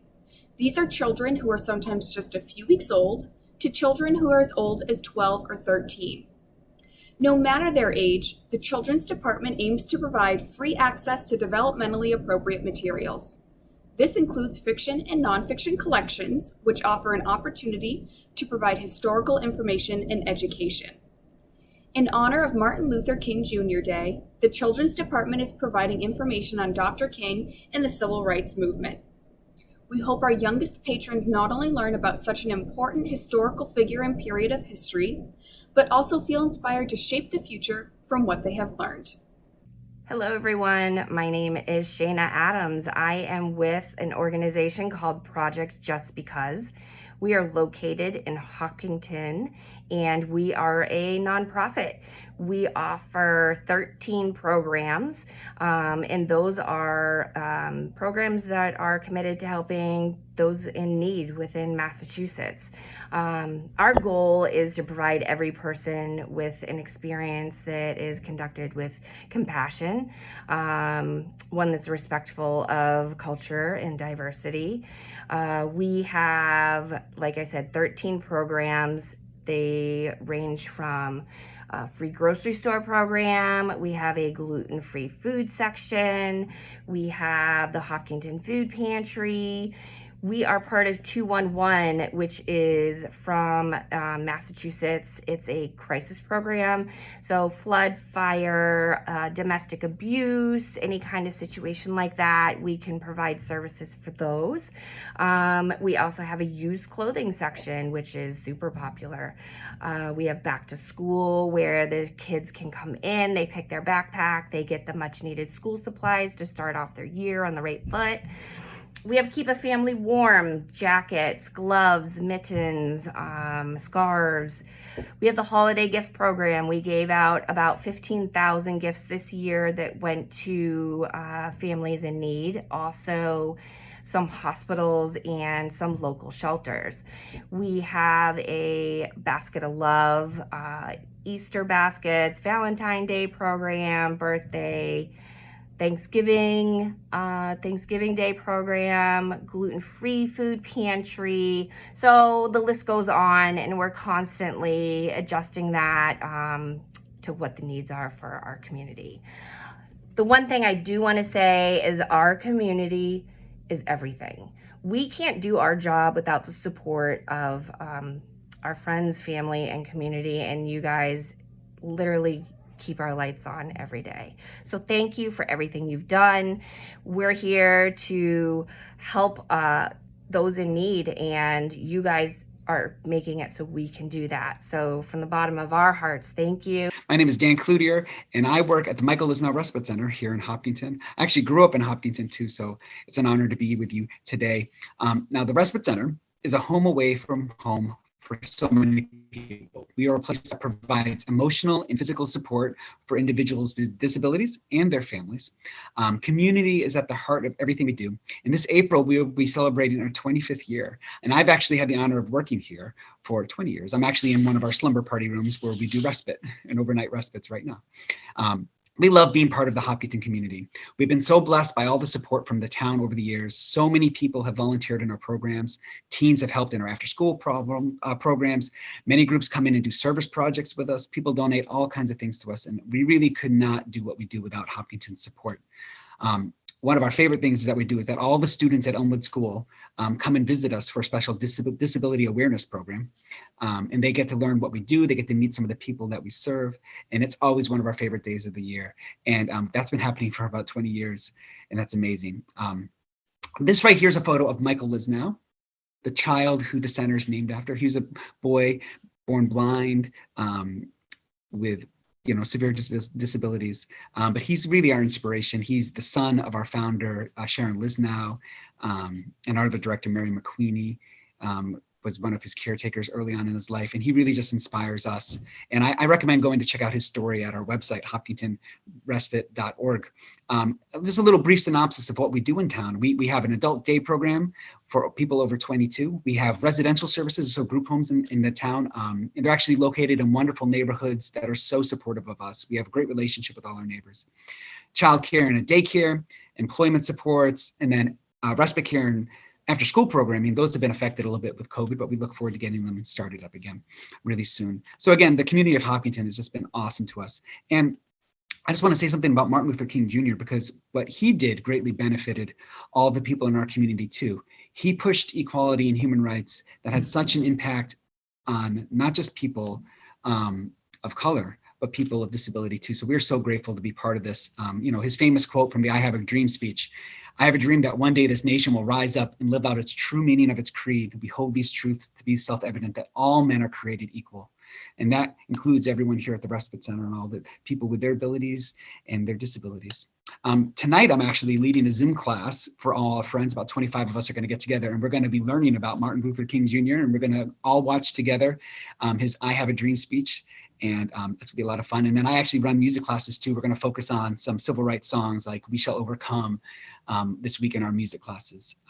So guys, thank you, Hopkinton, so much for all the support over the years.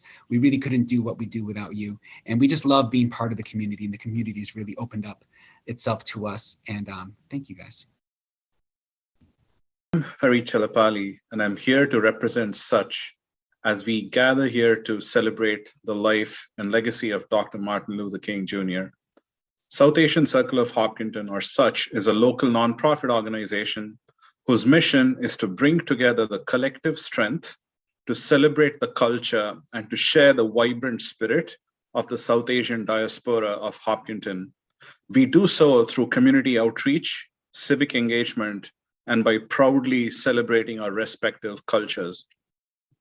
As a first-generation immigrant that landed in this country nearly 24 years ago, and as a proud US citizen who has chosen this country to be my home, me and my fellow immigrants have much to be thankful for the tireless efforts of Dr. King and the civil rights movement to advance equality and justice for all, regardless of race and skin color. Immigrants like me would not have had the life we have, but for the work of stalwarts like Dr. King. For that, I'm eternally grateful. 6 years ago, when me and my family put our roots down in Hopkinton, I met some very lovely people that were part of Such, that were doing amazing work in the local community, and I felt compelled to get involved. All of the members of this group primarily were from India. They consciously chose to represent the entire South Asian diaspora, which involves people from India's neighboring countries, Pakistan, Bangladesh, and Sri Lanka, thus providing their friends with a platform to share their similar yet unique traditions and culture with the larger community. I really admired that. What stood out for me was Such's mission of unity in diversity and using the power of collective strength to effect positive change in the community. As Dr. King once said, we may all have come on different ships, but we're in the same boat now. We at Such strive to live by this saying, where we are proud of our heritage, our culture, and at the same time, we want to put our collective hearts and minds to work towards creating a greater community in Hopkinton that celebrates our differences and unifies our efforts towards a shared vision of freedom and diversity. Dr. King posed a question for us all when he said, life's most persistent and urgent question is, what are you doing for others? We at Such take inspiration from Dr. King's call for community outreach and civic engagement.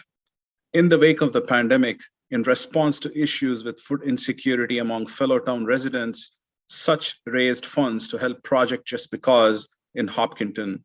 More recently, Such organized a virtual 5K to raise money for the Hopkinton Emergency Fund that provides assistance to residents in need. Such is small yet thriving organization within Hopkinton. We are small in size, but big in our ambitions and have great aspirations and hopes for our beautiful town. In closing, I have the following quote from Dr. King to share with you all that hopefully inspires us all to be a better version of ourselves every single day. Be a bush if you can't be a tree. If you can't be a highway, just be a trail. If you can't be a sun, be a star. For it isn't by size you win or fail. Be the best of whatever you are. Thank you. Hi, I'm Amy Beck, the Director of Senior Services in Hopkinton. Hopkinton Senior Services collaborates with a number of town departments and organizations to provide a wide variety of programs and services for our seniors because we believe that Hopkinton should be a community where all seniors feel valued and respected and where they can continue to have active and independent lives. At the Senior Center, we have programs, services, and activities that support that goal, and we mail a monthly newsletter, which can also be found online, that outlines and describes everything we provide from our regular daily offerings to special programs. In addition to the mailed and online version, you can find an abbreviated version of our newsletter on the website, which can be translated into a variety of languages to meet your needs. The Senior Center is open 5 days a week, Monday through Thursday, 8:30 to 4, and Fridays, 8:30 to 2. Our outreach team can help you in a variety of ways to make your life easier and safer so you can continue to maintain your independence, safety, and health within your home. They can assist you with information and referrals, public benefits assistance, loan of medical equipment, and provide ongoing case management if needed. And they will happily assist you if you find yourself in need of fuel assistance, help filling out applications, and transportation to medical appointments. All outreach services are confidential. Our daily programming at the Senior Center includes a variety of exercise programs, arts and crafts groups and classes, and a wide variety of special cultural and educational and informational programs. We provide a daily lunch where you can get a full midday meal for a small cost. And the first Friday of every month, we hold a special veterans breakfast for Hopkinton's veterans. On top of all of that, we have a computer lab, billiards room, and library for your use. And if you don't see something you're interested in, please let us know, as we are always looking for more ways to serve the community. Our Senior Services Department wants you to continue to be engaged, active, safe, and healthy well into your retirement years. Hello, I'm Connor Deegan. I'm honored to serve as your town clerk here in Hopkinton. The office of the town clerk has many responsibilities: ensuring fair and accurate elections are conducted, preserving our town's historical records, issuing licenses and permits, and connecting fellow residents with resources in the community, just to name a few. My position is elected by the voters of the town, and I have the privilege of being an elected representative in a diverse, caring, and forward-thinking community that has always been the place that I call home. This office strives to reflect the values in our charter when it states in the preamble that the town of Hopkinton welcomes residents of all races, ethnicities, religions, abilities, gender identifications, and sexual orientations. The town of Hopkinton further is committed to providing a climate of safety and acceptance to all residents. The town of Hopkinton will actively address and resist acts of discrimination, bullying, and intimidation. In our office, we have worked to ensure that everyone who is eligible is registered to vote and kept aware of when they can practice that right. The right to free and fair elections is the cornerstone of our democratic system, and it is one of personal passion for me. In the last 5.5 years that I've had the privilege to serve in this role, this office has held voter registration drives throughout the town and engaged with community organizations to increase civic engagement. And I personally have gone to Boston to advocate for election reforms that will strengthen our system while making sure that it remains fair for everyone. and worked with national organizations to end the disenfranchisement of voters across the country. We all have a part to play, and I'm not alone as a member of this community that aims to help one another and those beyond our borders. I'm blessed to be surrounded and witness the kind actions of my neighbors all the time. Thank you all for being a part of making our community a better place each and every day. In Dr. King's landmark I Have a Dream speech, he invoked images of mountain peaks when he said, "Let freedom ring." Though Dr. King was not known as an outdoorsman, he understood the special place that the outdoors holds in our hearts.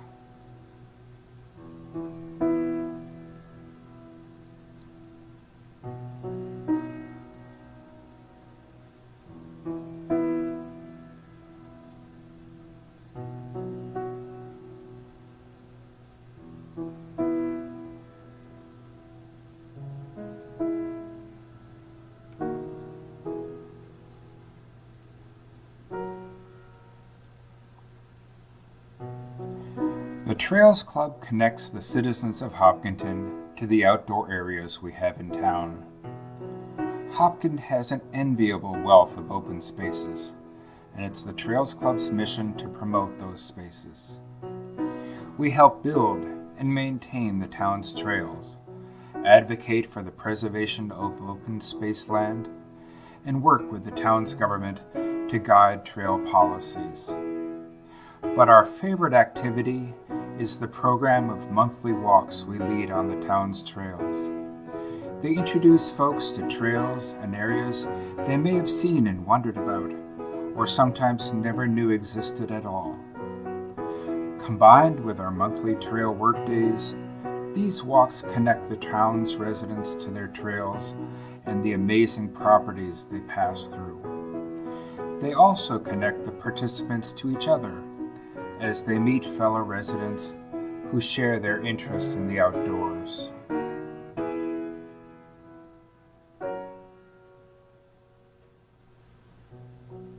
We love Hopkinton's trails and open spaces and want others to enjoy them. They are areas of peace and tranquility, freely available to everyone. It is our hope that those who join us on our walks and workdays will return to the trails on their own and join us in helping to preserve and protect these spaces. My name is Nancy Tarsi, and I'm the president of the Hopkinton Women's Club. I want to thank HCAM TV and the Hopkinton Freedom Team for inviting the club to participate in the Dr. Martin Luther King Jr. program. The Hopkinton Women's Club was founded over 100 years ago in 1920. Our mission is to improve our community through volunteer service, including philanthropic, educational, cultural, and social events for members in the entire community. We currently have 60 women in our club that help serve the Hopkinton community, and we raise funds for many charities, and some of them are high school scholarships. We gave out 16 last year. Project Just Because to the food pantry, to the Hopkinton Public Library. This year we gave to the Children's Library. We give backpacks to the school. Every year, the Michael Lisnow Center, we donate to them for something that they need. Bay Path, the Hopkinton Senior Center, we give to the Vet Breakfast, and to the High School Diversity Club. They needed some supplies for one of their meetings.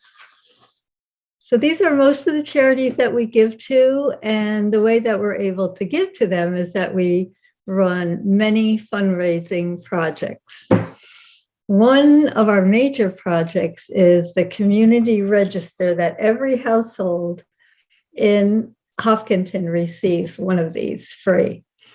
And we've been able to, we thought that this year's cover was really great. It's in front of the center school, and it's the marathon statue of Dick and Rick Hoyt. We also became very creative during COVID, and we painted signs. And they were well received by many people, bought by many people, so that helped raise funds. And in the spring, in March, we are going to have a fashion show at the Westboro Country Club. So we try to, be a little creative and raise money for everything that we want to help in town. And our club usually meets, and the marathon runner. We will hopefully be having a marathon runner in April. So our club meets on the second Monday of the month at the library. Of course, due to COVID, that hasn't happened all the time, but we also meet on Zoom. So Zoom has been a way of life for us, unfortunately, but we have our business meeting first, and then we have a program. So recently we had the owner of the local business Swoon, Kathy Mazer, came and spoke to us and told us how she started her business in Hopkinton. So if you would like more information on our club, our website is www.hopkintonwomensclub.org. Facebook is Hopkinton Women's Club info page. We invite all women who reside in Hopkinton or have an affiliation with Hopkinton to join us, and any women in a city without a women's club can also come and join us. So thank you for having me, and please come join us. Thank you. Hello, I'm Dawn Alcott, the Director of Hopkinton Youth and Family Services. I'm so thankful to be a part of the Freedom Team and part of this year's MLK Day event. Hopkinton Youth and Family Services collaborates with a host of town departments and organizations to promote behavioral health and create a safety net for Hopkinton residents. The Freedom Team is a natural collaborator, given that diversity, equity, inclusion, and belonging are so crucial to everyone's experience of mental health and wellness. At Hopkinton's Youth and Family Services, our main goal is to be a place for residents to turn when they need help. We offer information and referral regarding a host of social service needs, from financial assistance programs to counseling. We offer limited counseling, clinical consultation, and support in finding help when families or individuals are seeking behavioral health care. We also seek to promote behavioral health through the Hopkinton Organizing for Prevention Community Coalition, or HOP for short, whose mission it is to reduce youth substance use and promote mental health in the community. Through evidence-informed action, we seek to promote the building blocks of a healthy future for all Hopkinton residents. The community will be hearing much more from us in the future through grant funding, the value placed on mental health by town leadership, and the generosity of the community. Our services will be expanding in 2022. If you need assistance in finding help, please reach out to us. Please reach out to us also if you're looking for ways to be involved in the new face of behavioral health in the community in Hopkinton. We would love to hear from you, and you can reach out to us through contact information on the town website. Thank you. Hello, this is Kelly Karp. I'm the chair of the Hopkinton Youth Commission. I'm happy to have the opportunity today to tell you a little bit about the Youth Commission, who we are, and what we do to support the Hopkinton community. The Hopkinton Youth Commission is a 7-member board, all Hopkinton residents appointed by the Select Board for a 3-year term.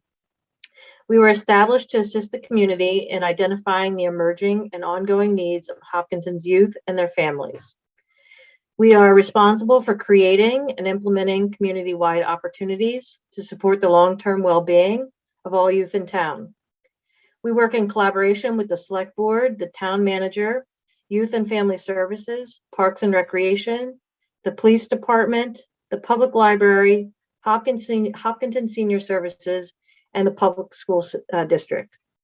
In addition, we partner with other organizations that align with our goals and missions, such as the Freedom Team, for example, to bring activities and programming to town. Some of the recent events that we have collaborated on, sponsored, and/or participated in include last year's first ever Hopkinton Pride Parade, a new neighbor ice cream social, and of course, the MLK Day events and Hopkinton's Day of Giving Back.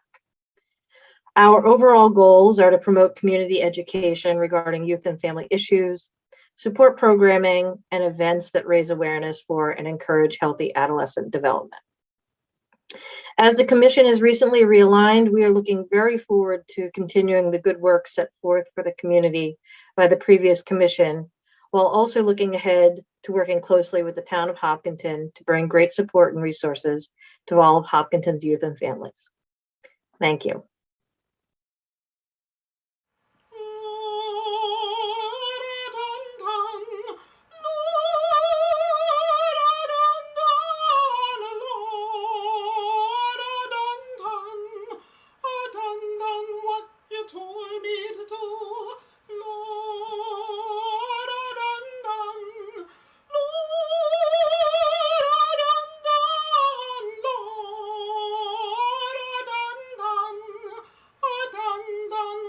You told